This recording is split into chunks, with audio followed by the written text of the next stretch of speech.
Assalamualaikum warahmatullahi wabarakatuh. Yang terhormat Pak Sudaryat Nuruddin Ahmad, selaku dosen mata kuliah Pendidikan Psikologi dan Bimbingan. Sebelumnya perkenalkan nama saya Zarina Anissa, selaku moderator dalam presentasi kelompok 6 dengan topik Karakteristik Guru Efektif dalam Perspektif Psikologi Pendidikan. Sebelum memulai kegiatan hari ini, alangkah lebih baiknya kita awali dengan mengucapkan basmalah. Bismillahirrahmanirrahim. Selanjutnya, kita akan masuk pada sesi presentasi oleh kelompok 6 yang akan diawali oleh Saudara Dian. Saya persilakan.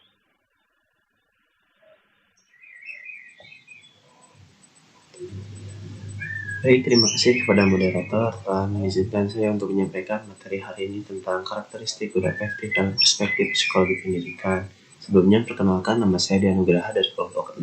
Di sini saya akan menyampaikan tentang apa itu konsep guru efektif dan seperti apa karakteristik guru efektif tersebut. Baik, yang pertama yaitu konsep guru efektif. Apa itu guru dan apa itu efektif? Guru adalah pendidik profesional yang wajib memiliki komitmen untuk meningkatkan mutu pendidikan. Hal ini terdapat dalam Undang-Undang Sistem Pendidikan Nasional tahun 2003 Bab 11 Pasal 40 Ayat 2B. Lalu, apa itu efektif? Dalam Kamus Besar Bahasa Indonesia, itu artinya ada satu, ada efeknya, akibatnya, pengaruhnya, dan kesannya, dan dapat membawakan hasil. Jadi, apa itu guru efektif? Guru efektif adalah seorang pendidik yang profesional dalam melaksanakan tugasnya sehingga dapat menghasilkan atau meningkatkan mutu pendidikan Indonesia. Selanjutnya yaitu karakteristik guru efektif. Menurut Gilbert H. Hunt dalam bukunya Effective Teaching menyatakan bahwa guru yang baik itu harus memenuhi 7 kriteria, yaitu yang pertama sifat. Guru harus memiliki sifat-sifat antusias, stimulatif, mendorong siswa untuk maju, berorientasi pada tugas dan bekerja keras, toleran, sopan, dan bijaksana, bisa dipercaya, fleksibel, dan mudah menyesuaikan diri. Demokrasi, penuh harapan bagi siswa, tidak semata mencari reputasi pribadi, mampu mengatasi stereotip siswa, bertanggung jawab terhadap kegiatan belajar siswa, mampu menyampaikan perasaannya, dan memiliki pendengaran yang baik. Dan yang kedua yaitu pengetahuan. Guru harus memiliki pengetahuan yang memadai dalam mata pelajaran yang diambilnya dan terus mengikuti kemajuan dalam bidang ilmunya. Dan yang ketiga yaitu apa yang disampaikan. Guru mampu memberikan jaminan bahwa materi yang disampaikan mencakup semua unit bahasanya yang diharapkan siswa secara maksimal. Dan yang keempat itu bagaimana mengajar. Guru harus mampu menjelaskan berbagai informasi secara jelas dan terang, memberikan layanan yang variatif, menciptakan dan memelihara momentum, menggunakan kelompok kecil efektif, mendorong semua siswa untuk berpartisipasi, memonitor dan bahkan sering mendatangi siswa, mampu mengambil berbagai keuntungan dari kejadian-kejadian yang tidak diharapkan, memonitor tempat duduk siswa, senantiasa melakukan formatif tes dan post-tes, melibatkan siswa dalam tutorial atau pengajaran sebaya, menggunakan kelompok besar untuk pengajaran instruksional, menghindari kesukaran yang kompleks dengan menyederhanakan saja informasi, menunjukkan siswa tentang pentingnya bahan-bahan yang mereka pelajari, menunjukkan proses berpikir yang penting untuk belajar berpartisipasi dan mampu memberikan perbaikan terhadap kesalahan konsepsi yang dilakukan oleh siswa. Dan yang kelima yaitu harapan.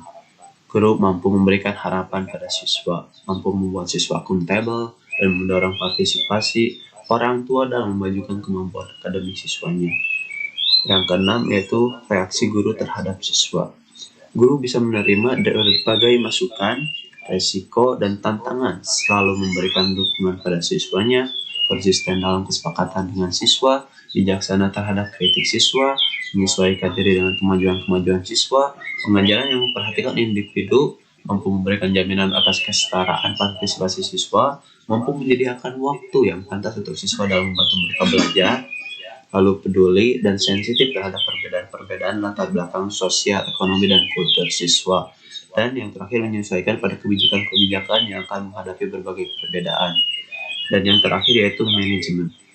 Guru harus mampu menunjukkan keahlian dalam perencanaan, memiliki kemampuan mengorganisasi kelas sejak hari pertama dia bertugas, cepat memulai kelas, melewati masa transisi dengan baik, memiliki kemampuan dalam mengatasi 2 atau lebih aktivitas kelas dalam satu waktu yang sama, mampu memelihara waktu bekerja serta menggunakannya secara efisien dan konsisten, dapat meminimalisasi gangguan, dapat menerima suasana kelas yang ribet dengan kegiatan-kegiatan pembelajaran, dan memiliki teknik untuk mengontrol kelas. Sekian dari saya, selanjutnya akan disampaikan oleh rekan saya yang lain. Saya kembalikan kepada moderator. Terima kasih Dian atas penyampaiannya. Kemudian saya persilahkan Elisa untuk menyampaikan.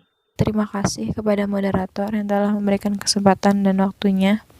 Saya Elisa Nurfitri dari kelompok 6 akan membahas mengenai cara menjadi guru efektif dan kesalahan yang dilakukan oleh guru. Yang pertama adalah cara menjadi guru efektif. Guru efektif adalah guru yang bisa memotivasi peserta didik untuk belajar dan meningkatkan semangat belajar yang tumbuh dari kesadaran diri peserta didik, bukan karena takut pada gurunya. Juga guru efektif adalah guru yang punya komitmen dan motivasi agar bisa menjadi guru efektif. Berikut adalah ciri-cirinya. Yang pertama, komitmen belajar yang kuat. Komitmen ini sangat penting karena seorang guru harus mampu menghadapi dinamika dalam mengajar, tidak mudah menyerah, dan kuat menghadapi berbagai masalah dalam mengajar. Yang kedua adalah cinta dalam mengajar. Mengajar murid dengan cinta merupakan upaya menjadi guru sukses. Karena dengan cinta, produktivitas dalam pembelajaran akan muncul. Selanjutnya adalah mempunyai visi dalam mengajar. Guru efektif selalu menetapkan tujuan yang ingin dicapainya dalam proses pembelajaran dan menentukan cara efektif untuk mencapai tujuan tersebut. Selanjutnya adalah menguasai materi pembelajaran. Artinya, seorang guru efektif menguasai materi pembelajaran yang akan diajarkannya karena ia memiliki pondasi yang kuat mengenai materi pelajaran yang akan diajarkannya. Selanjutnya adalah memahami hakikat atau konsep perubahan perilaku siswa. Guru efektif bukan hanya mengajarkan materi yang akan disampaikan, tapi juga membimbing peserta didik agar berperilaku baik, belajar dengan baik, dan juga dapat mencapai tujuan pendidikan. Selanjutnya adalah menentukan strategi pembelajaran. Guru efektif mampu menyusun strategi tentang cara ia akan mengajar. Segala hal tentang mendidik dan mengajar dipikirkannya secara matang.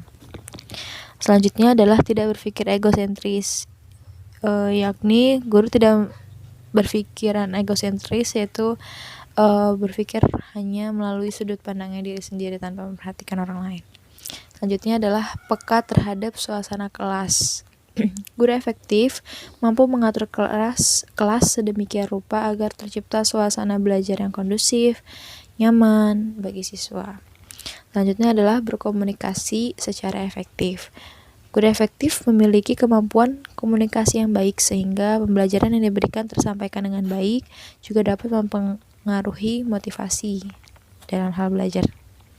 Selanjutnya adalah yang terakhir, melakukan evaluasi secara menyeluruh, yaitu melakukan evaluasi pembelajarannya secara menyeluruh dan maksimal gitu, dengan baik. Selanjutnya adalah tentang kesalahan yang dilakukan oleh guru. Menurut HR, ada beberapa kesalahan-kesalahan yang dilakukan oleh guru. Nah, sebelumnya ia memaparkan bahwa kegagalan guru dalam mengajar seringkali terjadi sebagai akibat kesalahan-kesalahan mendasar yang tidak disadari telah dilakukan oleh guru yang bersangkutan.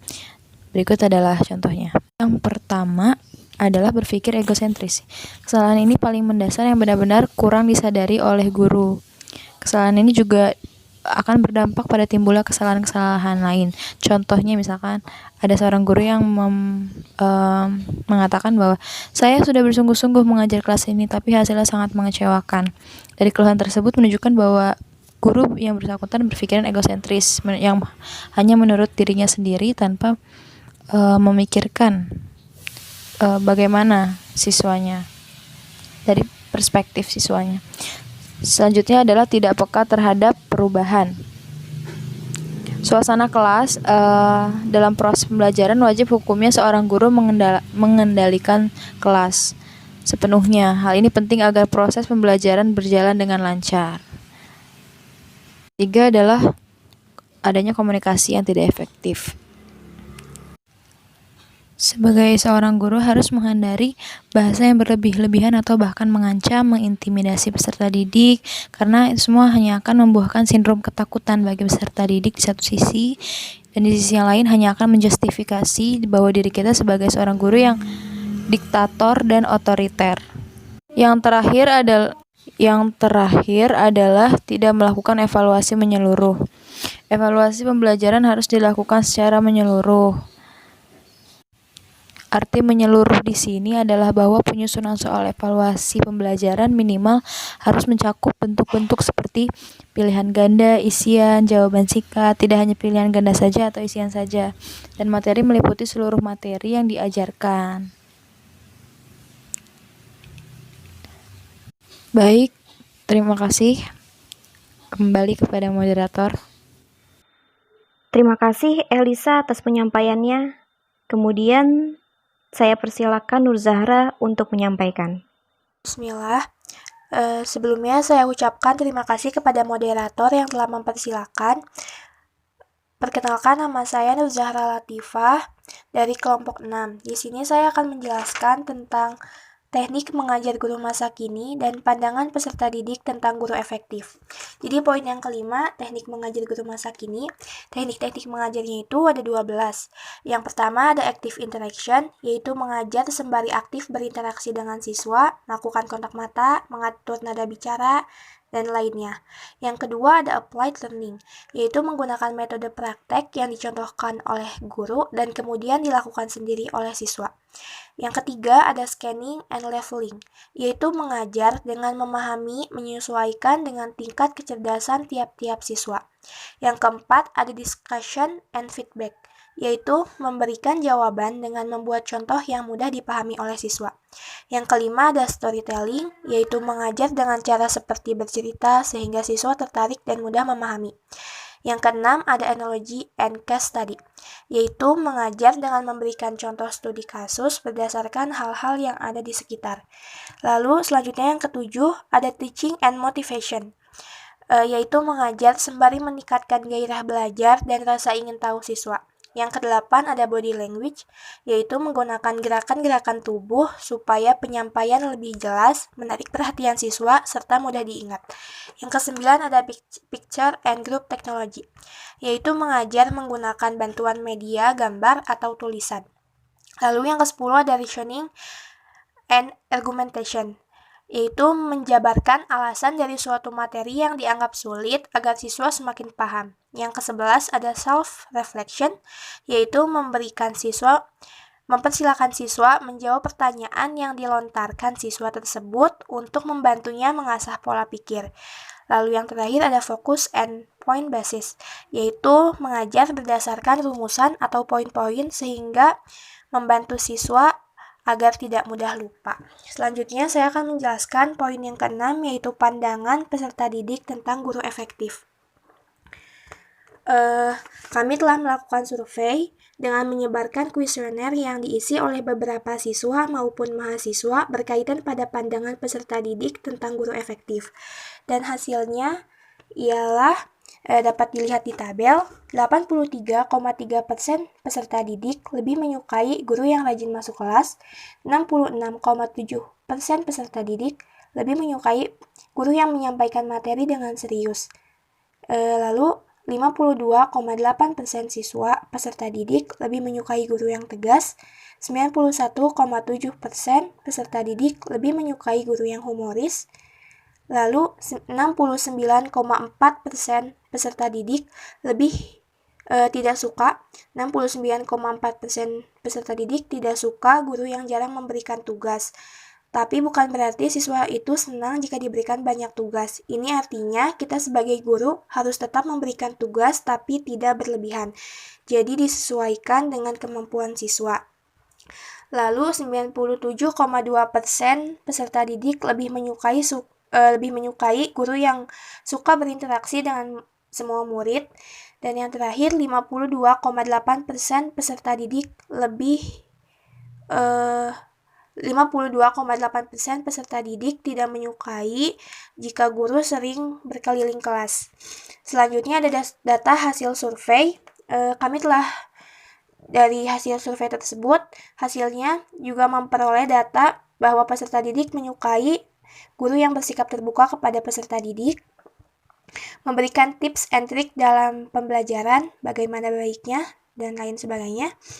Lalu berbagi pengalaman di luar sekolah atau kampus, gurunya bercerita tentang pengalaman beliau, senantiasa memotivasi para peserta didik mungkin untuk aktif belajar di kelas, untuk semangat belajar, dan lain sebagainya. Menanyakan kesulitan apa saja yang dialami oleh peserta didik. Gurunya juga baik, ramah, dan sabar sehingga tidak memberikan kesan takut terhadap peserta didik. Lalu materi yang dijelaskan bukan hanya yang ada di textbook, jadi gurunya juga menjelaskan yang di luarnya, di luar textbook. Dan yang terakhir, memberikan hadiah kepada peserta didik, jika mungkin peserta didiknya bisa menjawab atau berprestasi. Terima kasih, sekian dari kelompok kami. Dikembalikan kepada moderator. Terima kasih Nur Zahra atas penyampaiannya. Alhamdulillah, presentasi mengenai topik karakteristik guru efektif dalam perspektif psikologi pendidikan telah selesai. Saya ucapkan terima kasih kepada kelompok 6. Semoga presentasi tentang topik kali ini dapat memberikan manfaat bagi kita semua. Dan bagi teman-teman yang ingin bertanya, bisa langsung masuk ke Google Classroom dan bertanya di sana. Sekian dari saya, Zahrina Anissa selaku moderator. Mari kita tutup kegiatan hari ini dengan mengucapkan hamdalah. Alhamdulillahirabbil alamin. Terima kasih. Wassalamualaikum warahmatullahi wabarakatuh.